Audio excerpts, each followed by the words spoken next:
Thank you so much for being with us. I'm delighted to introduce the panel discussion Country Focus South Africa. And I would like to take this opportunity to thank Karen Breitenbach for her participation, all the IPP office and the team for the support. And I'm delighted to introduce Chris Yellen, who will be moderating this distinguished panel. Thank you so much. Ladies and gentlemen, I hope you can hear me. No. Can we have the mic? That's better. Good afternoon, ladies and gentlemen. It's great to see a turnout here today to listen to our esteemed panel talking to us today and sharing their insights on the energy and electricity sector in South Africa. It's a very turbulent time that we're in at the moment, and a lot to get through in 1 hour.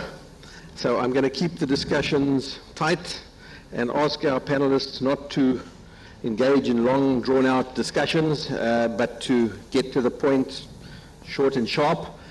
To start off with, may I ask our panel to introduce themselves one by one. I'm going to start off on my very far right. If you could introduce yourself, your name, your company, and your business. Great. Thank you very much, Chris.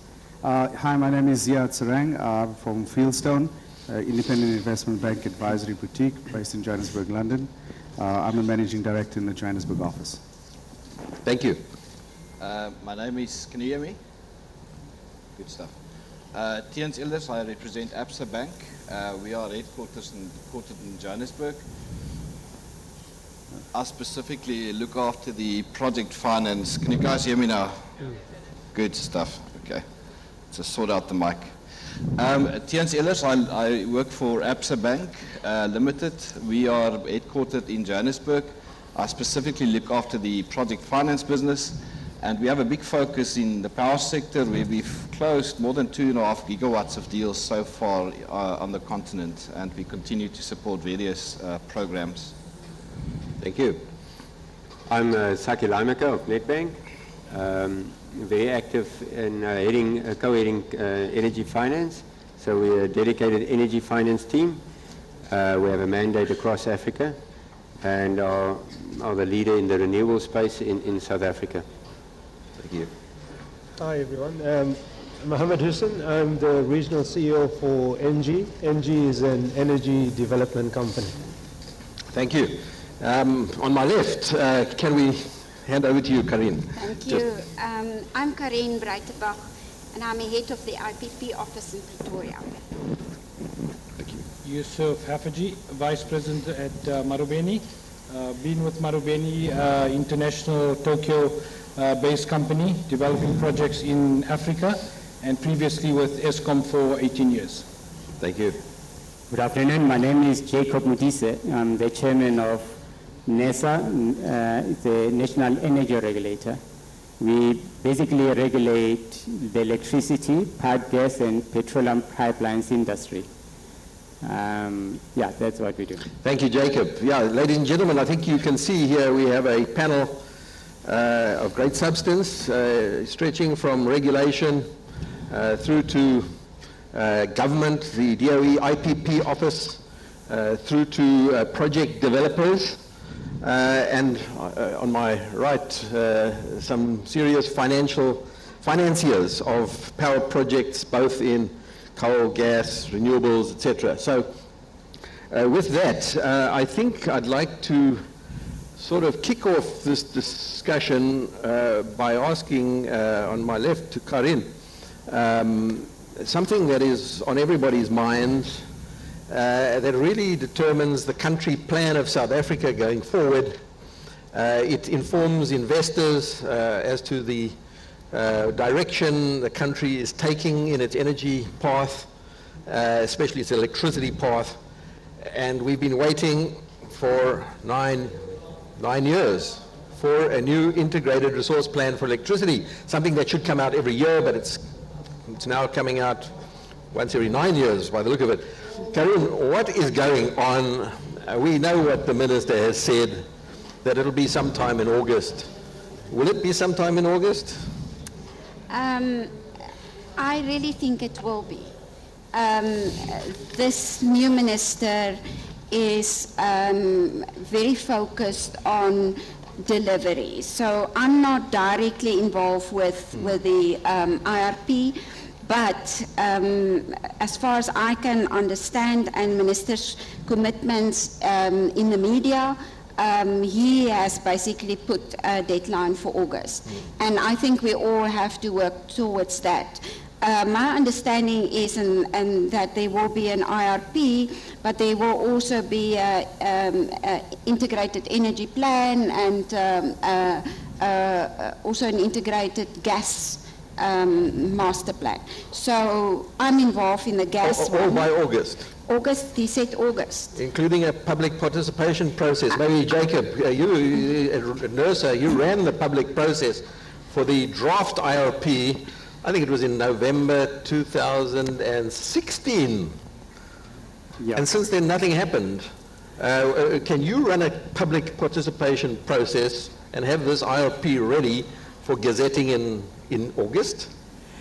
It sounds a little short. The one thing I have to say, though, is I think in defense of the Department of Energy is there's been a few iterations of the update to the old RP 2010. There were public participation processes that were engaged in, as you correctly say. Public commented on some of this in 2016. There was expectation that something would be published, but I know it's very short because we're in July, or effectively in 2 weeks' time. But I suspect, though, that I think the department are the best people to answer. Yeah, unfortunately, the department, other than Karin, are not here.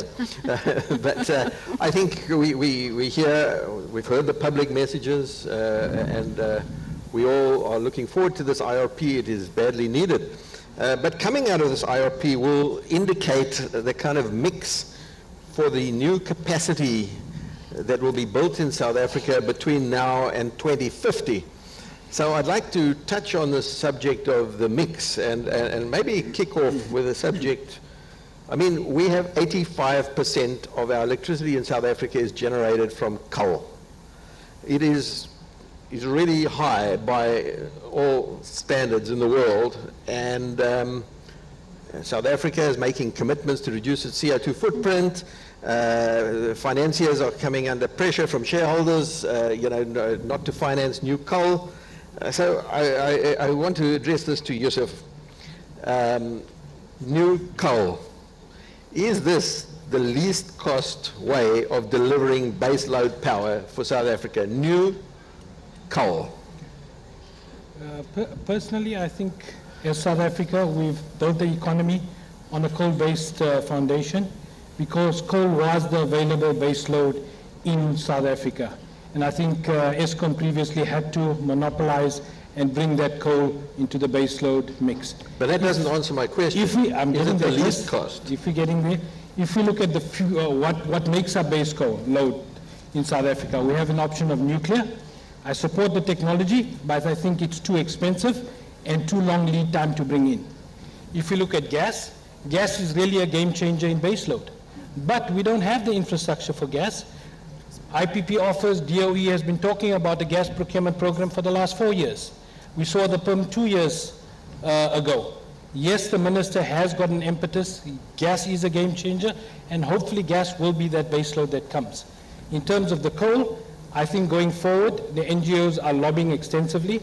We will probably see cleaner coal coming into the mix. Hopefully it's bankable and the NGOs come to the party on that.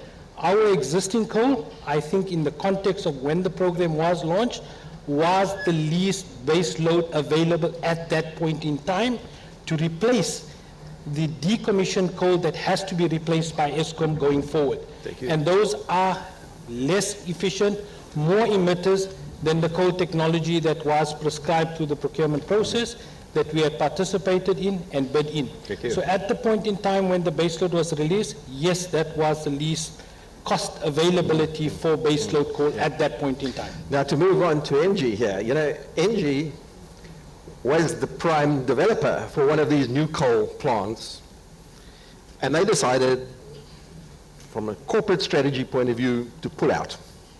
No new coal, I think is your corporate strategy. No, 100%. I mean, I think as a group, we've taken a decision on a global basis to exit all our coal developments, both new developments, existing developments, and coal assets. So we've started this divestment process, and it should be completed in the next few months. And I think the reason for it is twofold. One is that it's a French-based company listed on the French Stock Exchange, and there is this deep commitment to climate change. Shareholder pressure. Shareholder pressure, 100%. And the second reason is that the sustainability of our company is not a function of what goes on today. The sustainability of our company is a function of what's going to happen in 20 years' time. And for us, we do not see large, centralized power plants as being the future. And therefore, we adapting our organization today to still be relevant in 20 years' time. Thank you. Can we just now ask some of these financiers around the table, what's the shareholder pressure like in South Africa, at Nedbank, at ABSA, Fieldstone? Are you into this coal business? Maybe if I can start with, from a Nedbank's perspective, when the bid was launched initially, we of course did a thorough investigation into the National Development Plan, national commitments of government, and got confirmation that the energy mix in the then IRP complied with the Kyoto protocols in those days, what the energy carbon emissions would be. And on that basis, because this was a government program, the program consisted of renewables and coal with the potential of gas, so it's a bit of sweet and a bit of sour. On that mix, we decided to support the DOE's initiative. You haven't decided to pull out since then, like energy? No, because we've made some commitments to that, and what we have assessed that we will look at the latest IRP, and we will definitely not do any coal in Africa. Nedbank has made that point. So you've made a decision, no new coal in Africa beyond South Tabametsi and yes, the other IPP. Kanisa. Yes. Those are your last two coal plants. Outside of South Africa. Outside of, we may look at refurbishment. So if there's a cleanup act going, we will continue to do that. If it's refurbishment to improve efficiencies, we'll do that because we think that's the responsible thing to do. We need power is strategic to South Africa, and until such time as we have proper alternatives to baseload, that will keep the economy going, and that's our approach. Is that the approach of Fieldstone and ABSA? I think on our side, we are also supporting both the two coal deals. We haven't made a decision to pull out of coal directly, but we're also feeling the pressure. I mean, no doubt, if you speak to the environmental groups, you know, it's definitely not the sort of power source of the future. I think, but you also have to take a step back and realize that we are sitting in a developing country. We're sitting in Africa, where we do have an abundance of coal. And, you know, in some markets, it may still be an option which make more sense than, you know, than other sources. And I think for that reason, I think it is very difficult for us to... So you're keeping one foot in each camp for the time being? No, I think you need to look at every market on its own. But, you know, we also know that I think technology has maybe caught up with us since the launch of these two coal deals, where we know there's very good studies that's been published, which shows that you can basically replace new coal with a combination of gas and renewables at potentially a cheaper cost. But also, I mean, we are in the space of, you know, if it's a government-supported program, specifically in South Africa, I think it would be irresponsible for one of the big four banks to take a stance to say, you know, we're not supporting this. Yeah. Otherwise, these deals just won't happen. I mean, these deals are such that if one big commercial bank pulls out, it's very likely that the deals won't proceed. Yeah. Can I just move to Fieldstone? Quickly, what is your position? Yeah, you know, as an advisor and arranger on these transactions, particularly coal, the current program, yes, has got strong support, but not just in South Africa, but across the continent. The pools of capital, whether it's for development, whether it's for equity, as well as debt, is drying up. Yeah. Okay. I think generally across this table, I think there's a feeling that maybe we got to stick to our commitments insofar as they were made some time ago. Preferred bidder status was announced, but that generally from the financial people, from the developers, even from Yusuf as a developer, it would not necessarily be the right choice for today. But having dealt with coal, can we just run through and I'm not going to go through this with everybody, but the nuclear option for South Africa has been on the table since 2008, when it was canned and resuscitated until a court case put an end to it last year. And since then, nothing that the judge said had to be done has been done. For example, there is still no IRP in place, and the judge said it had to be. The judge said there had to be new intergovernmental agreements in place. They have not been put in place. My question is, and let's start off with Jacob. It's a tough one, but do you, and I'm asking you in your personal capacity, not your NERSA capacity, but do you see nuclear as a contender for new build capacity in South Africa, looking at its cost, inflexibility, long time to build, high cost and time overruns? Is this appropriate for South Africa and for Africa for that matter? I think the answer to the question depends on your planning window. I think every country has got the responsibility to plan, say, let's say 20, 40, 50 year, and depending on where you forecast the demand to go to, you do reach a stage where you cannot actually run your entire network without a solid baseload power. At the moment, to be quite honest, if you look at the short term, in the next 5 years, I think with the decommissioning of the power plants, I think ESCOM is due to decommission about 4,500 megawatts of power plants, just with the renewables, and in fact, even with the two cores that ESCOM is finalizing, you actually don't need nuclear. Yeah. But Jacob, 20 years. Yeah. Yeah. Jacob, your job as regulator is to ensure that South Africa is delivered cheap, reliable power efficiently. Yeah. Chris, you need to add. And I want to ask, is nuclear the least cost way of delivering baseload power? Because there is a suggestion that the next 10 gigawatts or 20 gigawatts in South Africa of dispatchable, clean, flexible baseload power is a mix of gas, wind, solar, and energy storage.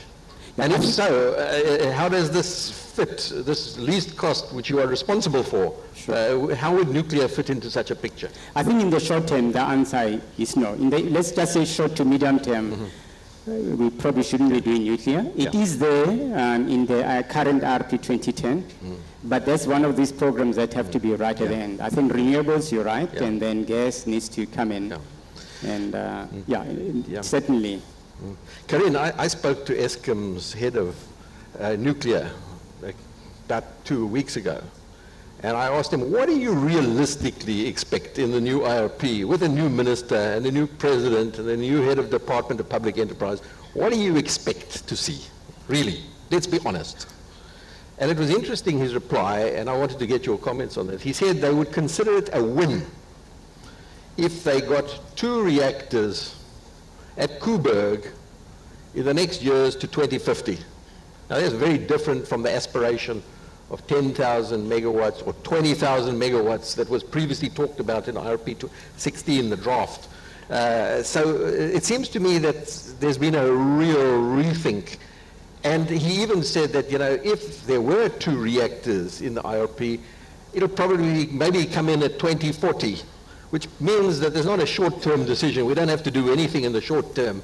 So even if it's in, well, maybe the world will change in 10, 15 years and it'll be out by the time, before it even gets built. So I want to ask your view realistically, as a person who's driving also the IPP program, does nuclear fit South Africa's needs in terms of least cost, flexibility, ability to deploy quickly at a predetermined cost, which will minimize the amount of money needed by government, and does it fit your aspirations?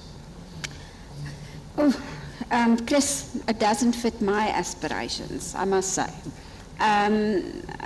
Our instruction is we need to stay flexible. Whatever we do, because the world is changing so quickly, we need to be flexible. And I mean, even in our own environment, we are thinking about, should we not change our model?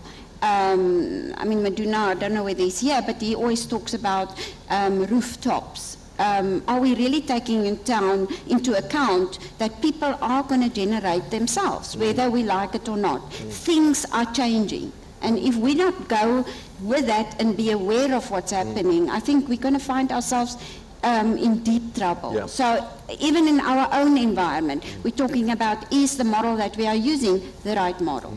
Karin, I want to move on. Yes, I please. just wanted to mention something. The other thing which people may be not taking into account on this nuclear thing, remember the renewables as well as the gas are all structured as IPPs, which means it's not a direct burden on Eskom's balance sheet. You can raise the financing, and the only commitment Eskom has is to buy the power at a pre-agreed tariff. Now, we don't see nuclear ever being able to be structured on an IPP basis. It basically will have to be Country to country. funded and structured on the Eskom balance sheet, and Eskom will have to raise financing. But Eskom hasn't got a balance sheet. Well, that's mentioning at the moment. exactly the issue. So there's limited capacity to actually raise more debt on the balance sheet, whereas if you structure this as an IPP, which you can do for smaller deals, you're much more likely to actually have success. Can I just ask the three financial people here, would you be in the business of funding a nuclear build in South Africa? Or is it too big for you? Well, we've looked at it. Remember, there were two previous bids that weren't open, so at that point in time, we did explore the role that commercial banks could play. Nuclear will be mainly funded by ECAs, export credit finance agencies, and they will require a certain piece of local participation. And we considered that. There's, again, nothing wrong with the technology. It's how you procure it, what is the size, and what is the need, when does it happen. So at that point in time, we did look at that, and of course, didn't get close to doing a final DD, but that's definitely a role that commercial banks could play. I mean, in terms of the size of the project, doing nuclear is big, no matter what, whether it's 2, whether it's 4 reactors, whatever it is, it's going to be big. And if it's going to be funded in the local market, you're going to hit sovereign limits. Your ultimate offtake currently is going to be Eskom. Is the international financial market open to funding nuclear? On a country basis? On a country, no, not on a country, on a private sector finance basis? No. I mean, if you look at the nuclear deals... So it's a country-to-country thing. It's a country-to-country vendor thing. finance. Yeah. But I think, Chris, I mean, the other countries, we should actually be looking at other models. As opposed to just be looking at commercial banks and have some of the DFIs and that. Look at how the UK is procuring. This is one of the most expensive nuclear builds in the history of the world, and many people are suggesting that it was an absolute disaster. But the funding issue can be resolved. Yes. Because you could get vendor finance. Yes, commercial banks and all those sort of stuff may not be able to finance it. The Chinese are financing the nuclear build in the UK. Now, if you have the technology provider, the OEM, who says, listen, I can come and put it up for you, I'll provide the finance. Yes, ultimately, it has to be paid off. And the ratepayers pay, but there are other funding models that can be looked at. I agree, but it's not just the funding. Sure. It's also not the least cost option. And so there's but I want to just touch on this with some of our developers here. I mean, we know that Hinkley was done by Electricity de France, a French company. They couldn't even do it on their own. They had to bring in the Chinese to rescue the business case. But I want to move on to ask you as developers, because this whole debate hinges on whether you buy the premise that there are viable least cost options that can deliver flexible, baseload, dispatchable power at least cost.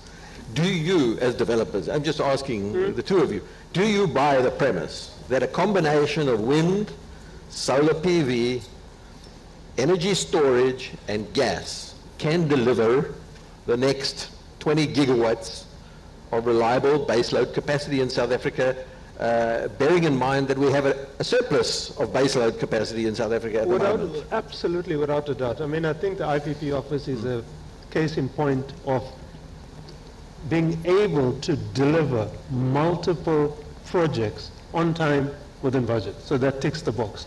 It's flexible because it's somewhere between 50 and 140 megawatts per unit. It's decentralized. You're not relying on one large. I mean, look at Eskom today.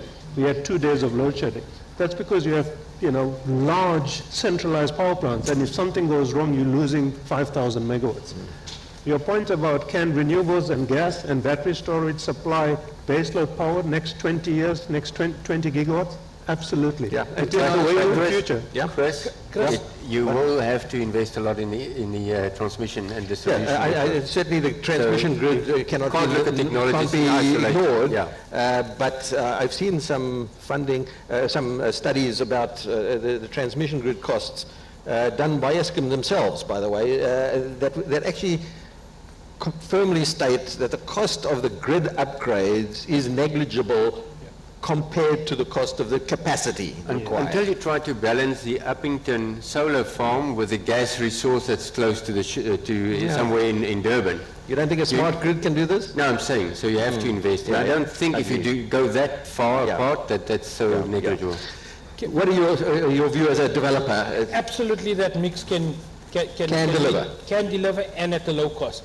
However, in the context of South Africa, we need to understand that wind and PV is not dispatchable. Therefore, you have to have a high reliance on the gas. Correct. And you have to have volume on gas, and it has to run at probably mid-merit, and therefore you need a lot of gas to be able to cater for when the wind stops blowing and the sun My sets. information is but different. Certainly it can be done. Yes, storage does play a role. Storage, unfortunately, in the earlier rounds has come in a little bit expensive. I think the technology will mature and get much cheaper. So I think that mix certainly will meet the country's needs at a low cost. Just to say, my information is somewhat different, that the amount of gas capacity we need will be high. So let's say we're going to invest 20 gigawatts, 10 gigawatts wind, 10 gigawatts solar PV. We might need 20 gigawatts of gas capacity to back it up when the wind is not blowing the sun. But that capacity is relatively cheap. It's the cheapest capacity available, and it'll only run at a load factor of 15%, 12 to 15%, so the volume of gas needed is not high. Certainly from a cost perspective, the capital cost per megawatt for gas is very competitive. However, the gas price itself is high. Is a very big concern. Indeed. If you take the current price of fuel in South Africa at over 14 to 15 rands a litre, there is that pressure that's going to come on gas if we stay with these very high prices. And so I think that cost is a function of what the gas price is in the market. Yeah, but I think there's just one last consideration, just quickly, Chris. Yes. The South Africa, we don't have Natural gas resources. Indeed. So we do rely on our neighboring countries like Mozambique and that. And some of the programs that I think Karen has been engaged in is importing LNG. I think it's a basis of encouraging development of gas. Yeah. So that becomes an issue to consider. Yeah. But may I butt in here, and I just to say that yes, we will have to import LNG, but before, if I may just finish, but liquid fuels in South Africa is a significantly bigger energy carrier than electricity, and we import the significant part of our liquid fuels are imported. So importing energy is nothing new to South Africa. Our entire economy, the transportation sector of South Africa, runs largely on imported liquid fuels, and liquid natural gas will be a very small part of that import. Now I want to disagree slightly. We importing clean fuels. Yes. But we still have refineries that are still refining sort of the old crude oil and that sort of thing. Yes, if there's investment in there, in those sort of, in eastern cracker, all those crackers and that sort of thing to clean up, to actually improve the refining capacity. We probably would not be importing the But we still clean have to fuels. import crude oil. No, we do import crude oil. I What do I'm agree saying is with the you. energy. The Oh, yes. energy is imported, and our entire economy runs on imported crude oil. And so why should we suddenly be a little bit nervous of importing a relatively small amount of LNG to fill the gaps between wind and solar PV, which the calculations show is not a lot of gas? Shale gas can we I, have. can Yeah, please. Chris, I want to say something Yeah. here. The department's intention is not to do gas to power. The department's intention is to bring gas into the energy mix. Yes. And therefore, you need to be able to bring enough volumes so at an affordable price so that you can use it in the economy.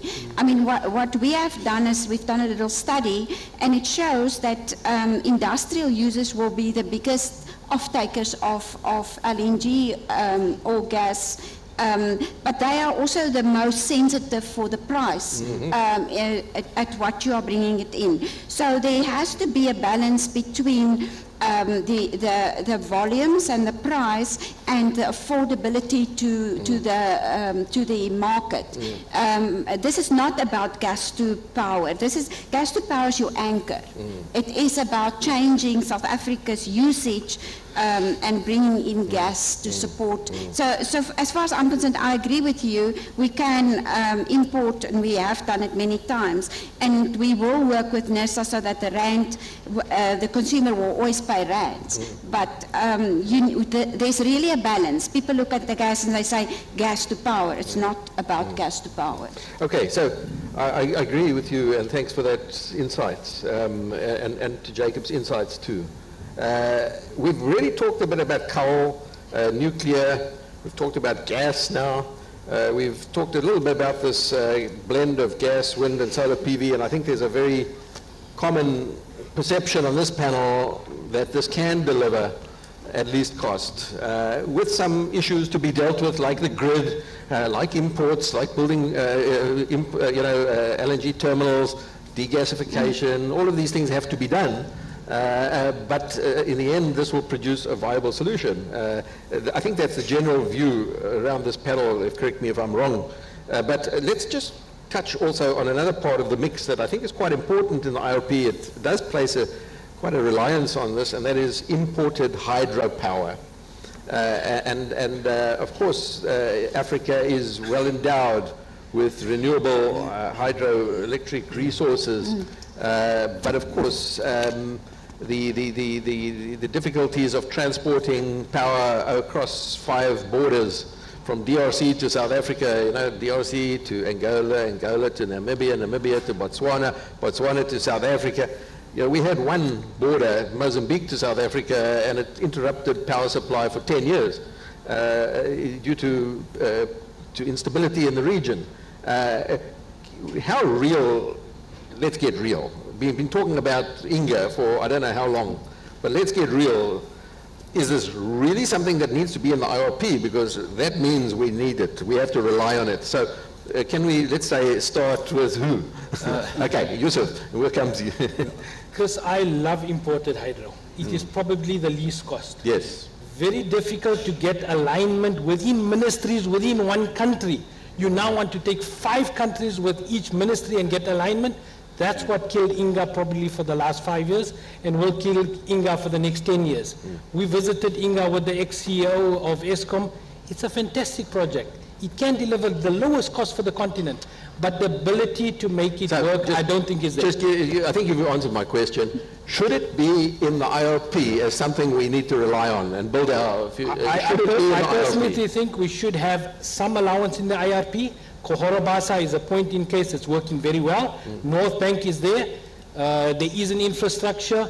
It can be built and expanded. So I think a small amount of imported hydro should be there. As the market matures and Africa ministries and countries mature, maybe it can grow bigger. Okay. Inga shouldn't be there. Anybody else want to comment on this? Maybe just to add that, yes, it is extremely challenging for all the reasons you mentioned.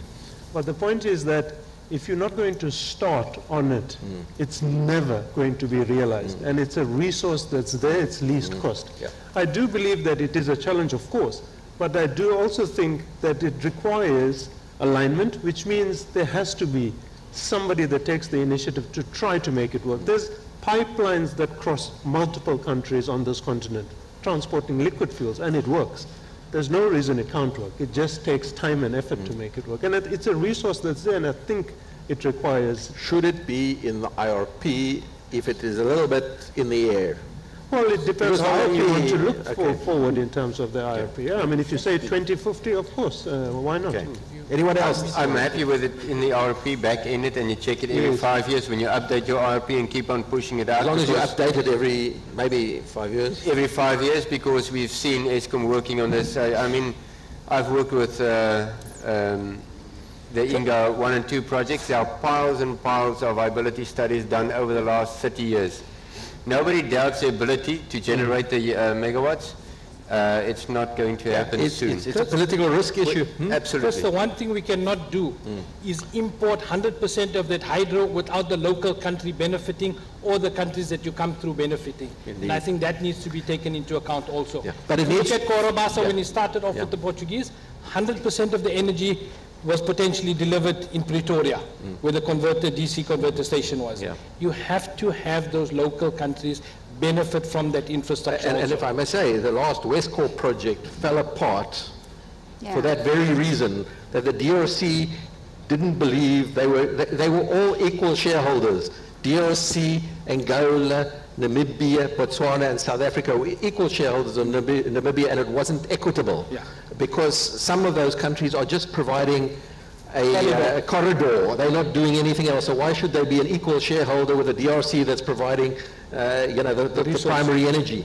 So I agree with you. It needs to be equitable. Yes. Yeah, but I think one thing that what we're really touching on is whether energy planning should be done on a regional basis or just on a country basis. Yeah. There is no doubt that, I know we do have SADC and we have...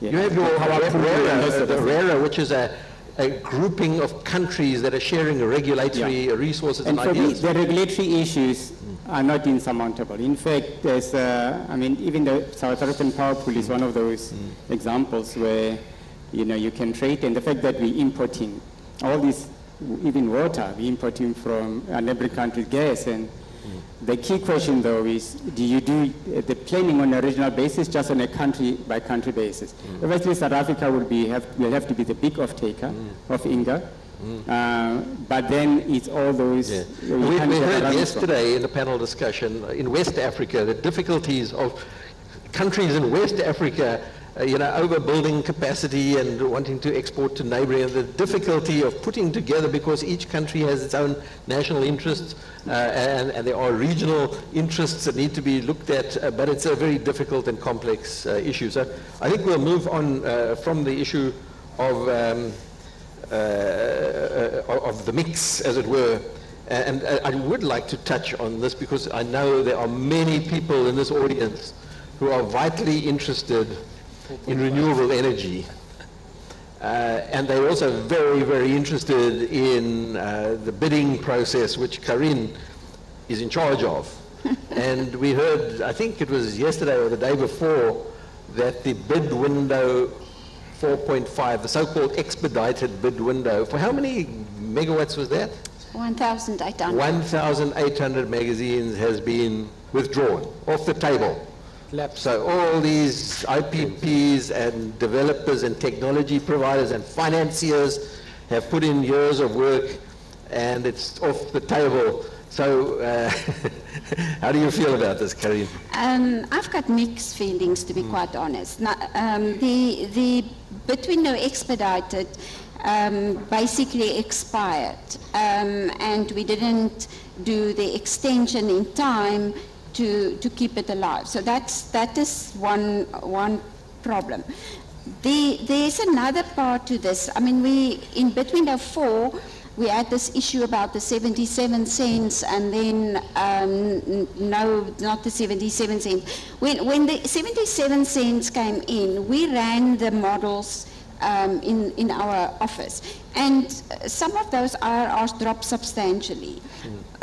So what we then did with Bitwindow 4, we basically went for more transformation. But Bitwindow Expedited will have exactly the same problems. So it was bid in, I can't even remember, 2015. And now we want to come and fiddle with it. For me, it is, I mean, you're really wasting people's time and what they have done. I would rather say, let's start afresh. Put in your requirements as you want it, and obviously there will be much higher transformation requirements, etc. But put it in, and then you don't negotiate. And remember, that's how we've built our programs. We don't negotiate. You put in your bid. There's a PPA, there's an IA. You sign on the dotted line. Yeah. Okay. So we hear your mixed feelings, but perhaps this was necessary because, frankly, the prices have dropped so significantly that it might be better to go out for a completely new bid, canvass bid window 4.5, go out for bid window 5, see what the current market prices are, with if anything to go by, international, looking at what's happening around the world, we can maybe expect bids coming in at 40 cents a kilowatt hour?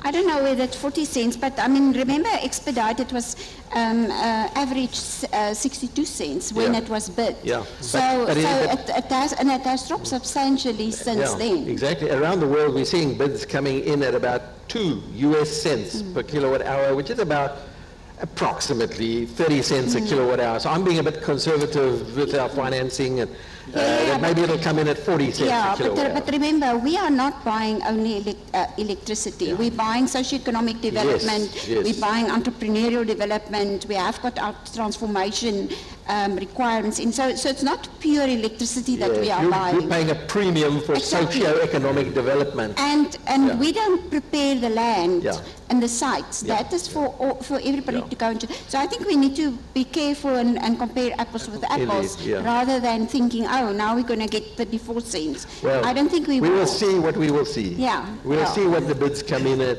I hope the process will be as transparent as ever, and that you will disclose the bid prices, not the individual prices, but minimum, maximum, average, so we get a feeling for what is out there. I know you want to talk, but can I just move on, because I want to talk to these financial guys. You guys put in money into these bid window 4.5. How are you feeling? Look, I agree with Karin. In a way, it is quite sad because we've put a lot of hours and effort into that round. But I think for the country, it's actually quite good. Because I really think we will see a further reduction in tariffs. Yeah. We've seen what's happened. The cost of a lot of these technologies have definitely come down. And the other thing is, to get round 4 to close was for some deals quite painful because, there was a few additional sort of requirements thrown into the mix. So if those requirements are very clear up front and we know what the rules are, at least the closing process for round 5 should be a lot easier.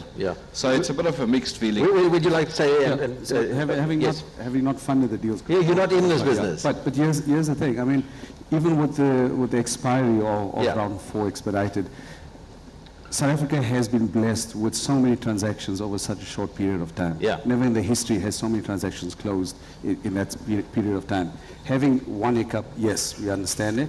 That's what developers take risk on.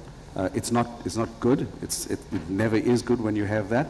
But we have a program that is successful, that you understand the rules of the game, the framework is there, and it's bid it and they will come, and that's what we've got. The going forward is the momentum that we need to build from there. Karin, just to make everybody a feeling of what's coming, how many megawatts are going to be auctioned for bid window 5? How many megawatts? 1,800. Okay, guys, so that's what's coming. And when are you going out? Well, the minister said November, and then when we saw him on the Monday after the announcement, he basically said to me and Maduna, okay, now why is it November? So he wants to move it forward. Can he move it forward without an IRP in place? No, but you can't. I mean, I think that we've discussed. So the IRP will come out, and then we will do our procurement. Okay, so there is, despite the fact that this has been canned 4.5, there's something juicy on the table. And as you've said, in the country's interest, that hopefully it will benefit the country despite your own disappointment.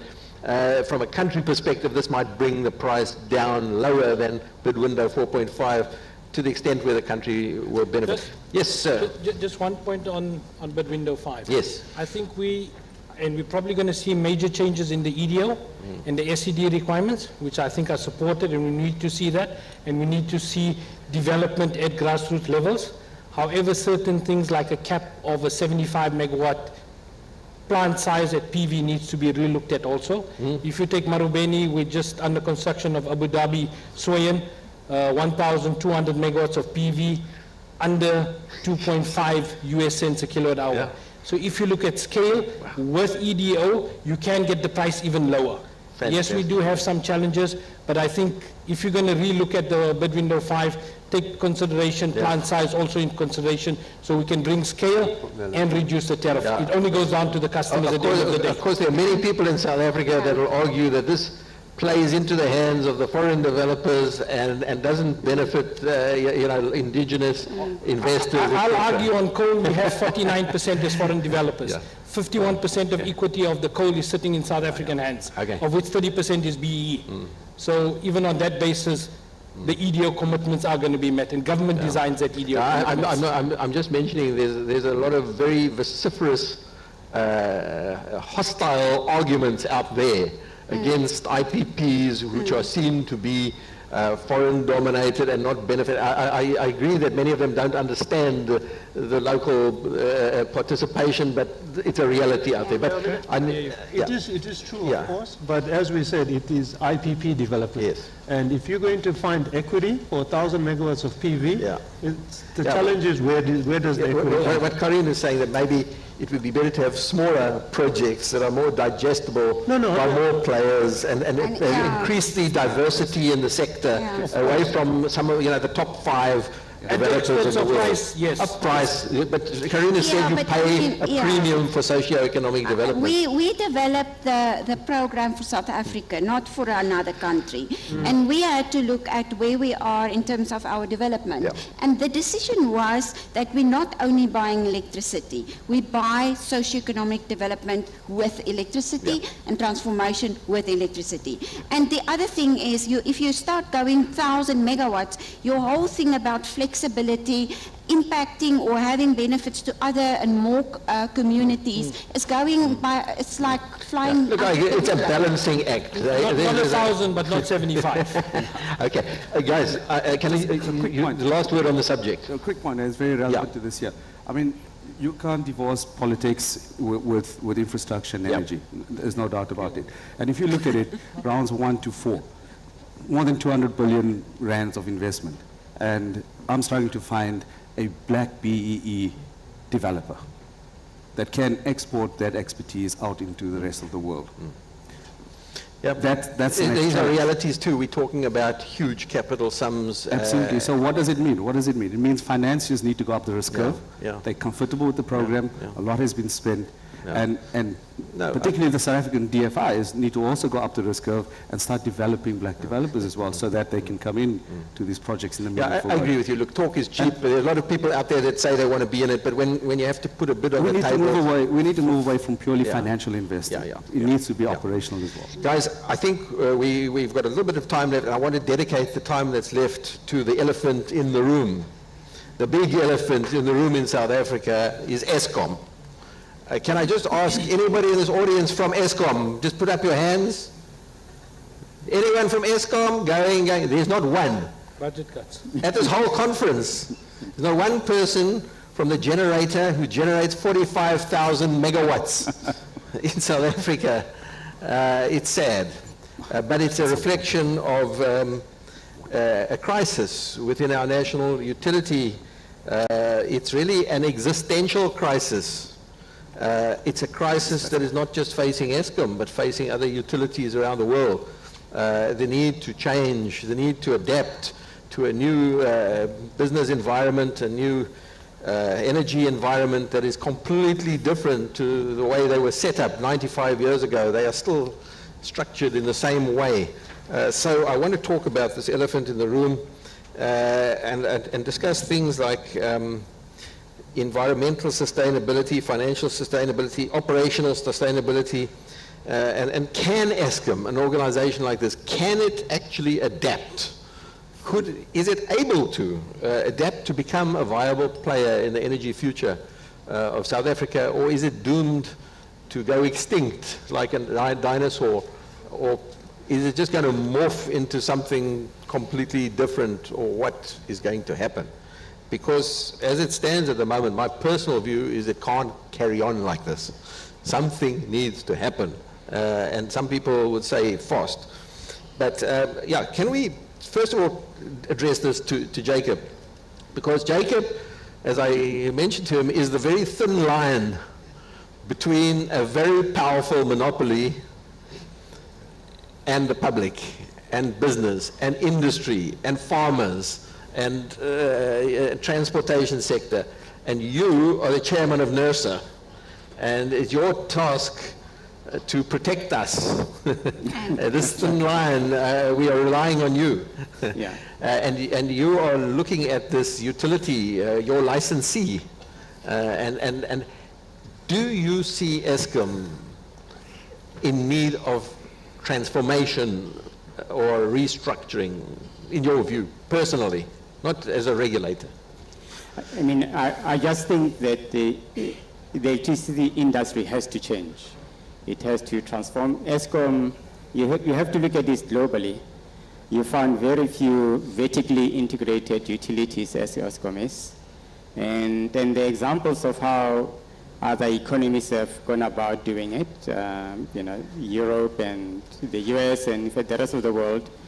I know often there's arguments that we are small developing economies, so you do need the muscle of an entity like that. However, we've actually, South African economy has suffered in terms of the actions of Eskom as a monopoly, some of the decisions that they ought to be taking, that they haven't been taken, some of which are not really commercial. I mean, we as a regulator, we go and assess and say, as an example, that you actually, your staff per megawatt is just ballooning.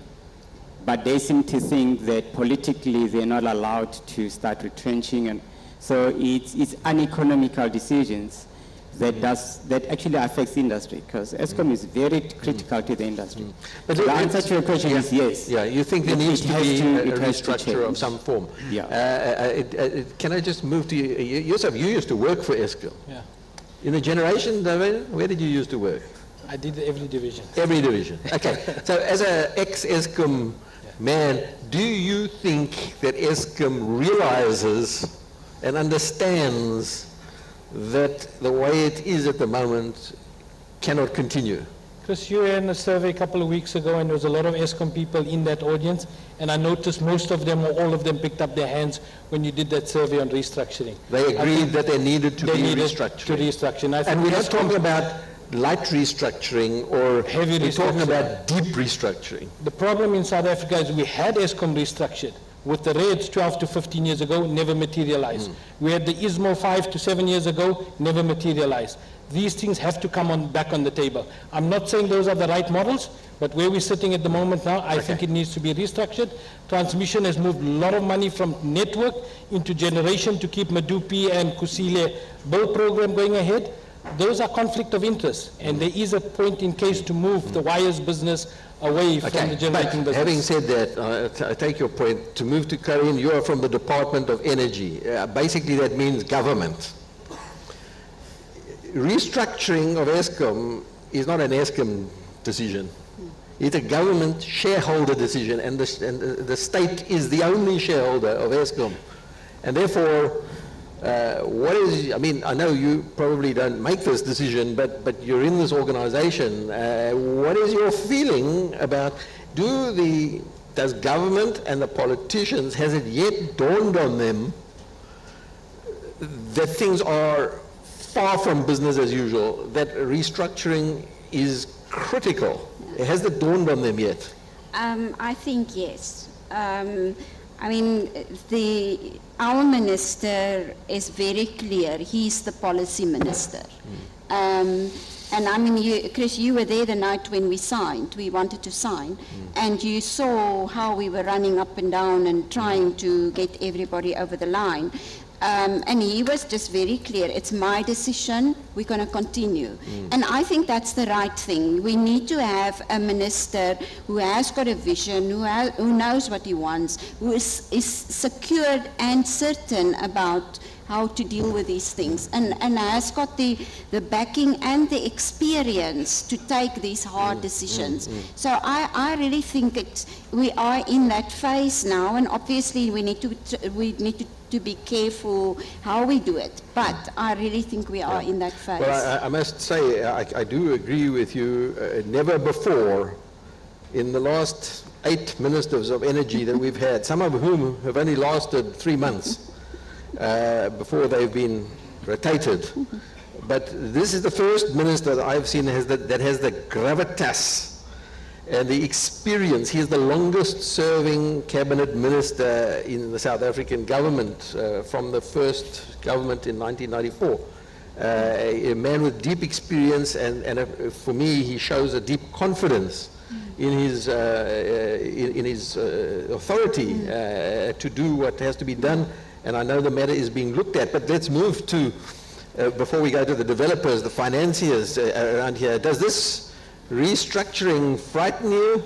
Does it worry you that maybe the security of supply in South Africa through a restructuring of this size is a little nerve-wracking? Or are you comfortable that this is what has to be done and you're going to do it?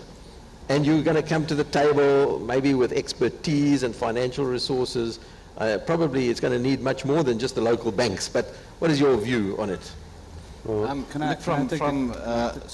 I'll give you a chance right now. From a banker's perspective, Sure. I think it's super exciting. Sorry? I think it's quite exciting, and hopefully we're going to be entering into a phase and where you see change and restructuring, and I think there's a lot of good things that can be done with Eskom. I mean, that's where typically investment bankers thrive.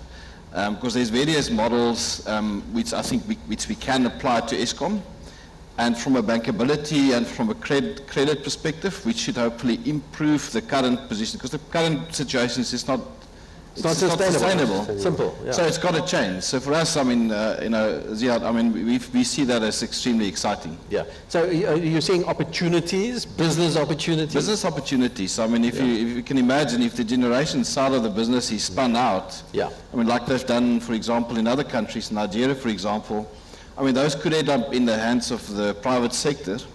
It could be a whole exercise of providing funding, like on an IPP type basis, to the entire sector. And that could be super exciting, not just for us banks, but for sponsors looking to acquire assets. That's if they've got appetite. Phil, your views? Yeah, I agree. From an independent advisor perspective, it's super exciting. It's not going to be plain sailing, and there's really some pain, whether it's from equity, whether it's from debt as well. But the program, whatever program goes forward, whether it's divestitures, whether it's asset sale, whatever restructure you have, lawyers are going to enjoy it, financiers are going to enjoy it. A lot of structuring is going to be done, and advice will be required. The question we have is that we know it's broken. When are we going to fix it? Okay. Yeah. My view. Sorry, just. All of this is super exciting. That's great. The Nigerian example hasn't proven to be a great success. We're still working on it after many years of making the call. So what we need is political will. We need a very clear plan. Otherwise, this can be disastrous for the country. So let's do the hard work. So I think you're putting planning. You're saying, guys, let's keep a level head on this thing. We know it can't. It's not sustainable in the current program. But what I'm asking is political will to accept that and make the change. And that's going to be quite challenging. We've seen the labour action in South Africa at the moment. This is not an easy one to solve. I'm going to give Jacob the last word. Jacob, I want to ask you a question, and I want to ask you do you probably deal with Eskom more than anybody around this table. Do you think that Eskom will be able to adapt to this new environment? Is it capable of adapting it, and do you think it can do it? If the shareholder... Yeah, not as currently structured. And maybe I wanted to just add just 1 second on in terms of the discussion there. You know, the good thing is that there is no policy difference between even the ruling party and government. It's just the implementation that's been a problem. In fact, one of the reasons why we ran out of capacity as a country is at some point Eskom was told that it was not going to build another power plant, but then implementing the change of the industry just was done badly. It wasn't planned properly, and therefore we ran out of time. But the answer is currently structured. No, I think the whole industry, Eskom, has So to change. you're saying it's not just Eskom that's changed, but the entire Is the electricity electricity- supply industry, of which Eskom is a big part, but not Yeah, because you not cannot full look part. at an entity on its own. Yes, it's a dominant player, but if you look at that on its own, and you actually don't look at the entire industry and how all the structure is going to work and that sort of thing. then Ladies and you- gentlemen, I think this brings us to the end of this panel discussion. My personal view on this restructuring matter is that a good place to start would be to pull out government policy. And the starting point is the 1998 government-wide policy on energy policy, and to see what it says there about restructuring, and it presents a very comprehensive view on the restructuring of the industry. I'm not saying that things haven't changed between 1998 and now. They have changed, but a good place to start would be to pull out that document, because it's a very far-sighted document, and to review it and adapt it and implement a policy that has been in place for 20 years and has never been implemented. And for me, that's where the elephant needs to be confronted.